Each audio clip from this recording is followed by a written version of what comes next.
ሰላም ጤና ይስጥልን ውድ በሀገር ውስጥና በውጭ የምትገኙ ቤተሰቦቻችን ከገበታ ሚዲያ የዕለቱን አበይት ዜናዎችንና ትኩስ መረጃዎችን ይዘንላችሁ ቀርበናል። አብራችሁን ቆዩ። በቅድሚያም ዋና ዋናዎቹን የኤርትራ ጦር እየፈረጠጠ ነው። የኢትዮጵያ መከላከያ ሰራዊት ዳር ድንበርና ሉዓላዊነት ለማስከበር ወደ ትግራይ መንቀሳቀሱን ተከትሎ በትግራይ ክልል ተንቤን ገብቶ የነበረው የሻዕቢያ ጦር ወደ ሽረ እግሬ አውጭኝ ማለቱ ተሰምቷል። ከህወሓት ሰራዊት ጋር በመሆን ቆላ ተንቤንና ደጋ ተንቤን ላይ ሰፍረው የነበሩ ሁለት የሻዕቢያ ክፍለ ጦሮች ወደ ሽረ ማዕከል መውጣታቸው ታውቋል። ከቆላ ተንቤን የወጣው ጦር ከእንዳባጉና ወደ ደብረ አባይ መውጫ በጊዜያዊነት የተቀመጠ ሲሆን ከደጋ ተንቤን የወጣው ጦር ደግሞ በደደቤት መስመር ከሽረ 18 ኪሎ ሜትር ርቀት በምትገኘው ክሰርጋባ ላይ መስፈሩን ምንጮች ለገበታ ሚዲያ ተናግረዋል። የኢትዮጵያ መከላከያ ሰራዊት አሁንም ግዛቱን ለማስከበር ድንበር ድረስ ሄዶ ለመቀመጥ ጉዞ ላይ በመሆኑ ሻዕቢያ ሽረ ላይ ይዋጋል ወይንስ ወደ አገሩ ይፈረጥጣል የሚለው አለየለትም። ከሰሜን ኢትዮጵያ የተሰሙ ትኩስ መረጃዎችን ይዘናል። በሌላ በኩል ህወሓት ቤት ከፍተኛ ድንጋጤ ተፈጥሯል። ቡድኑ የሚይዘው የሚጨብጠው ጠፍቶታል። የትግራይ ኃይልን ሲመሩ የነበሩ 3 ከፍተኛ ወታደራዊ አመራሮች ቡድኑን ከርተው አዲስ አበባ መግባታቸው ታውቋል። ከዚህ ቀደም የሀገር መከላከያ ሰራዊት አባላት የነበሩና በትግራይ ጦርነት የትግራይ ኃይልን በመምራት የተዋጉና ያዋጉት ብርጋዴር ጀነራል ግዑሽ ገብረም፣ ብርጋዴር ጀነራል ከበደ ፍቃዱና ኮሎኔል ንጉስ ወልደ ገብርኤል የህወሓት ነገር በቃን ብለው አዲስ አበባ መጥተዋል። በየቀኑ ታጣቂዎቹና አመራሮቹ እየከዱት የሚገኘው የህወሓት አመራሮች ወደ ኤርትራ ለመሸሽ እያኮበኮቡ መሆኑም ተሰምቷል። ታደምጡታላችሁ። የኢትዮጵያና ኤርትራ ጦርነት ምናልባትም በሰዓታት ውስጥ ጭምር ሊፈነዳ ይችላል ሲል ዓለም አቀፍ ተቋም ከባድ ማስጠንቀቂያ አውጥቷል። ዋነኛ ትኩረቱ በሰላምና ጸጥታ ጉዳዮች ላይ አድርጎ የሚሰራው ኢንተርናሽናል ክራይሲስ ግሩፕ በዛሬው ዕለት ኢትዮጵያንና ኤርትራን እንደዚሁም በትግራይ ክልል ያለውን አሳሳቢ ሁኔታ አስመልክቶ የጥናት ሪፖርት ይፋ አድርጓል።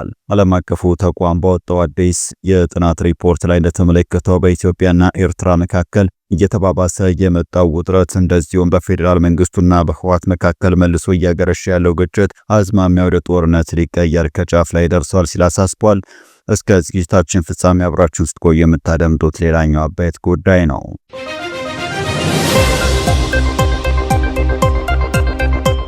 ቻናሉን ሰብስክራይብ፣ ቪዲዮውን ላይክ በማድረግ እስከ ፍጻሜው አብራችሁ እንድትቆዩ በአክብሮት እንጠይቃለን። ወደ ቀዳሚው ጉዳያችን እናምራለን። የኤርትራ ጦር እየፈረጠጠ ነው። የኢትዮጵያ መከላከያ ሰራዊት ዳር ድንበርና ሉዓላዊነትን ለማስከበር ወደ ትግራይ መንቀሳቀሱን ተከትሎም በትግራይ ክልል ተንቤን ገብቶ የነበረው የሻዕቢያ ጦር ወደ ሽረ እግሬ አውጭኝ ማለት ተሰምቷል። ከህወሓት ሰራዊት ጋር በመሆን ቆላ ተንቤንና ደጋ ተንቤን ላይ ሰፍረው የነበሩ ሁለት የሻዕቢያ ክፍለ ጦሮች ወደ ሽረ ማዕከል መውጣታቸው ታውቋል። ከቆላ ተንቤን የወጣው ጦር እንዳባጉና ወደ ደብረ አባይ መውጫ በጊዜያዊነት የተቀመጠ ሲሆን ከደጋ ተንቤን የወጣው ጦር ደግሞ በደደቤት መስመር ከሽረ 18 ኪሎ ሜትር ርቀት ላይ በምትገኘው ከሰርጋባ ላይ መስፈሩን ምንጮች ለገበታ ሚዲያ ጠቁመዋል። የኢትዮጵያ መከላከያ ሰራዊት አሁንም ሉዓላዊ ግዛቱን ለማስከበር ድንበር ድረስ ሄዶ ለመቀመጥ ጉዞ ላይ በመሆኑ ሻዕቢያ ሽረ ላይ ይዋጋል ወይንስ ይፈረጥጣል የሚለው አለየለትም። በሌላ በኩል ህወሓት ቤት ከፍተኛ ድንጋጤም ተፈጥሯል። ቡድኑ የሚይዘው የሚጨብጠው ጠፍቶታል። የትግራይ ኃይል ሲመሩ የነበሩ 3 ከፍተኛ ወታደራዊ አመራሮች ቡድኑን ከርተው አዲስ አበባ መግባታቸው ታውቋል። ከዚህ ቀደም የሀገር መከላከያ ሰራዊት አባላት የነበሩና በትግራይ ጦርነት የትግራይን ኃይል በመምራት የተዋጉና ያዋጉት ብርጋዴር ጀነራል ግዑሽ ገብረን፣ ብርጋዴር ጀነራል ከበደ ፍቃዱና ኮሎኔል ንጉስ ወልደ ገብርኤል የህወሓት ነገር በቃን ብለው አዲስ አበባ መጥተዋል። በየቀኑ ታጣቂዎቹና አመራሮቹ እየከዱት የሚገኘው የህወሓት አመራሮች ወደ ኤርትራ ለመሸሽ እያኮበኮቡ መሆኑም ተሰምቷል። ዘረኛውና ኋላ ቀሩ የህወሓት ቡድን አሁን ብቻውን ቀርቷል። የቡድኑን የባንዳነት መንገድ በመቃወም አዲስ አበባ በመሄድ ከእናት ሀገራቸው ጎን የተሰለፉ ስመጥር የትግራይ ወታደራዊ አዛዦች ከ12 በላይ ሆነዋል። ለአብነትም ቀደም ብሎ ከተጠቀሱ 3 ከፍተኛ ወታደራዊ አመራሮች በተጨማሪ ጀነራል ጻድቃን ገብረትንሳኤ፣ ጀነራል ተክላይ አሸብር፣ ጀነራል ዘውዱ ኪሮስ፣ ጀነራል ገብርኤል በየነ ወዴ አንድሮም፣ ኮሎኔል ንጉስ ገብረ ጨርቆስ ወይም አቦይን መጥቀስ ይቻላል። እነዚህ ጀነራሎች ከህወሓት መነጠላቸውን ተከትሎ ህወሓት በየቀኑ ጦር እያፈረሰ የትግራይ ወጣቶችም ወደ የቤታቸው እየሄዱ መሆኑ ታውቋል። ከሰሞኑ ብቻ ከ3 ግንባሮች ከ12000 በላይ የህወሓት ታጣቂ አንዋጋም ብሎ በማመጽ ወደ አካባቢው መበተኑ ተሰምቷል። የደረሰን መረጃ እንደሚያሳየው ከደደቢት አዴ ጎሹና ጠለምት ግንባሮችም ጦሩ አንዋጋም ብሎ በቡድን በመሆን ወደ ቤቱ እየተመለሰም ይገኛል። ይህንን የጦሩን አመፅ ተከትሎ የህወሓት አመራሮች ከደደቢትና አዴ ገብሩ ወደ ሽረ የሚወስዱ መንገዶችን በሻዕቢያ ጦር እንዳይዘጉ አድርገዋል። በቀጣይ መረጃችን የኢትዮጵያና ኤርትራ ጦርነት ምናልባትም በሰዓታት ውስጥ ጭምር ሊፈነዳ ይችላል ሲል ዓለም አቀፍ ተቋም ከባድ ማስጠንቀቂያ አወጣም። ዋነኛ ትኩረቱ በሰላምና ጸጥታ ጉዳዮች ላይ አድርጎ የሚሰራው ኢንተርናሽናል ክራይሲስ ግሩፕ በዛሬው ዕለት ኢትዮጵያንና ኤርትራን እንደዚሁም በትግራይ ክልል ያለውን አሳሳቢ ሁኔታ አስመልክቶ የጥናት ሪፖርት ይፋ አድርጓል። ዓለም አቀፉ ተቋም በወጣው አዲስ የጥናት ሪፖርት ላይ እንደተመለከተው በኢትዮጵያና ኤርትራ መካከል እየተባባሰ የመጣው ውጥረት እንደዚሁም በፌዴራል መንግስቱና በህወሓት መካከል መልሶ እያገረሻ ያለ ግጭት አስማሚያ ወደ ጦርነት ሊቀየር ከጫፍ ላይ ደርሷል ሲል አሳስቧል። በአብይ አህመድና በኢሳያስ መንግስታት እንደዚሁም በህወሓት መካከል ያለው የተወሳሰበና በውጥረት የታጀበውን ግንኙነት በአፍሪካ ቀንድ በማንኛውም ቅጽበት ሊፈነዳ የሚችል የባሩድ በርሜል ሲል ኢንተርናሽናል ክራይሲስ ግሩፕ የሁኔታውን አሳሳቢነት በሪፖርቱ ገልጾታል። ሪፖርቱ በፈረንጆቹ አቆጣጠር በ2018 ዓመትም በኢትዮጵያና ኤርትራ መካከል ተፈርሞ የነበረው የአዲስ አበባ አስመራ ባህር ዳር ወታደራዊ ጥምረት ሙሉ በሙሉ ፈርሶም አሁን ላይ ሁለቱ ሀገራትን እርስ በርስ ወደ መጠላላትና ወደ ጦርነት እየተንደረደሩ ነው ሲል ያትታል። ተቋሙ በወጣው መግለጫ የተለያዩ ምክንያቶች ጦርነቱን ሊያፈነዱት እንደሚችል ያስጠነቀቀ ሲሆን ወደ ጦርነት ዘው ብሎ ለመግባት ቀላል ቢሆንም ጦርነቱን ለማቆም ግን በጣም ከባድ ይሆናልን ብሏል። የአፍሪካ የፕሮግራም ዳይሬክተር የሆኑት ሙሪታ ሙቲጋ ኢትዮጵያን፣ ኤርትራንና ትግራይ ክልልን የሚያፋልም አዲስ ጦርነት መቋቋም የማይቻል ዋጋ አለው ብሏል። አደጋው ሶስቱን ወገኖች ለአሁኑ እንዲታቀቡ ያደረጋቸው ይመስላል። ሆኖም እንዳያገረሽ ከዚህ በላይ መደረግ አለበት ብለዋል። የድርጅቱ ምክትል ዳይሬክተር የሆኑት ማግነስ ታይለር ከትግራይ ጦርነት መቋጨት በኋላ በዋናነት ደግሞ ጠቅላይ ሚኒስትር አብይ አህመድ የባህር በር የማግኘት ፍላጎት ምክንያት የኢትዮጵያና የኤርትራ ግንኙነት መሻከሩን አንስተዋል። ኤርትራ ይህ ፍላጎት ወረራን ሊያካትት ይችላል የሚል ስጋት እንዳላትም ጠቁመዋል። ምክትል ዳይሬክተሩ አዲስ አበባ ህወሓት ከኤርትራ ጋር ስውር ትብብር መስርቷል ስትል እንደምትከስም ተናግረዋል።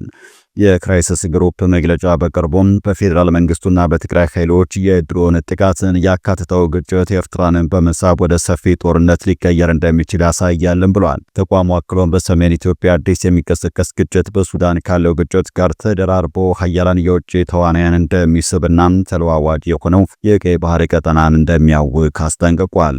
ክራይሲስ ግሩፕ ተጽዕኖ ፈጣሪ የአፍሪካ ሀገራትና ዓለም አቀፍ ሀገራት የዲፕሎማሲው ስራቸውን እንዲጨምሩ የኢትዮጵያን መንግስትና ህወሓትን እንዲያሸማግሉም ጠይቋል። አክሎም የኢትዮጵያ የባህር በር የማግኘት ፍላጎትና የኤርትራን ሉዓላዊነቷ ላይ ጥቃት የመሰንዘር ስጋትን ጨምሮ በሁለቱም በኩል ያሉ ወገኖች ቁርሾችን እንዲፈቱ ጥሪ አቅርበዋል። በመጨረሻም በወሳኝ ሀገራዊ ጉዳዮች ላይ መግባባት የመፍጠር ራዕይ የሰነቀ የኢትዮጵያ ሀገራዊ ምክክር ኮሚሽን 4 የጎሉ ፈተናዎች ገጥሞኛል ብሏል። በተቋቋመበት አዋጅ የ3 ዓመት ዕድሜ ተሰጥቶት የነበረው የምክክር ኮሚሽን ሰጠውን የ1 ዓመት ተጨማሪ ጊዜ አጠናቆ ለሁለተኛ ጊዜ ማራዘሚያ ተሰጥቶታል። የህዝብ ተወካዮች ምክር ቤትም የካቲት 11 ቀን 2018 ባካሄዱ አስቸኳይ ስብሰባ ለኮሚሽኑ ተጨማሪም የ8 ወራት ጊዜ ሰጥቶታል። ለሁለተኛ ጊዜ ዕድሜ የተራዘመለት የምክክር ኮሚሽን የ4 ዓመት የሥራ አፈጻጸም ሪፖርትና የቀጣይ እቅዱን ለህዝብ ተወካዮች ምክር ቤት አቅርቧል። ኮሚሽኑ ባለፉት ዓመታት የገጠሙትን ከፍተኛ ችግሮችና አሁንም እየፈተኑ ነው ያላቸውን 4 ጉዳዮች ለይቶ ለምክር ቤቱ አቅርቧል። ኮሚሽኑ ገጠሙኝ ያላቸው ፈተናዎች በዋናነት ከሰላምና ጸጥታ ጋር የተያዙ መሆናቸውን ዋዜማ የተመለከተችው ለህዝብ ተወካዮች ምክር ቤት የተላከ ሪፖርት ያመለክታል። የምክክር ኮሚሽኑ አጀንዳ በማሰባሰብ ሂደት ተለዋዋጭና ፈታኝ ተግዳሮቶች እንደገጠሙትን በሪፖርቱ ገልጿል። ስራው በበርካታ ፈታኝ ሁኔታዎች የተሞላ መሆኑን የገለጸው ኮሚሽኑም በተለይም የግጭት ተጽዕኖ ቀዳሚው ነው ብለዋል። ሁለተኛው ኮሚሽኑ ገጥሞኛል ያለው ፈተና ከነጻነትና ገለልተኛ ጋር በተያያዘ የሚነሱም ጥያቄዎች ናቸው ብለዋል። ከኮሚሽኑ ነጻነትና ገለልተኛነት ጋር በተያያዘ የተዛቡ መረጃዎች ስርጭት ከፍተኛ ፈተና መሆኑን በሪፖርቱ ገልጧል።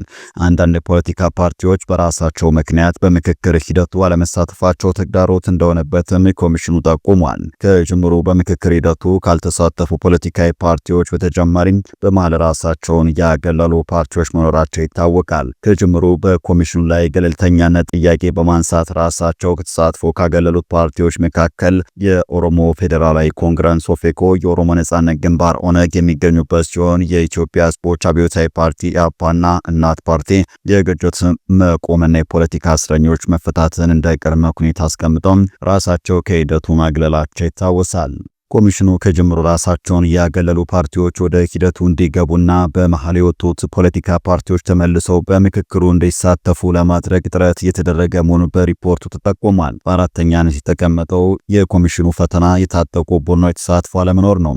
በትጥቅ ትግል ውስጥ ያሉ ወገኖችን ለማሳተፍ ምቹ ሁኔታ አለመኖሩ ከፍተኛ ተግዳሮት እንደሆነበት ኮሚሽኑ ለሕዝብ ተወካዮች ምክር ቤት ባቀረበው ሪፖርት አስታውቋል። ኮሚሽኑ የታጠቁ ቡድኖች በምክክር ሂደቱ እንዲሳተፉ ለማስቻል ዝግጁ እንዳለ የገለጸ ቢሆንም ተጨባጭ ውጤት ለማምጣት ግን ከመንግስትና ከታጣቂ ቡድኖች ተጨማሪ ጥረቶች ያስፈልጋሉ ብለዋል።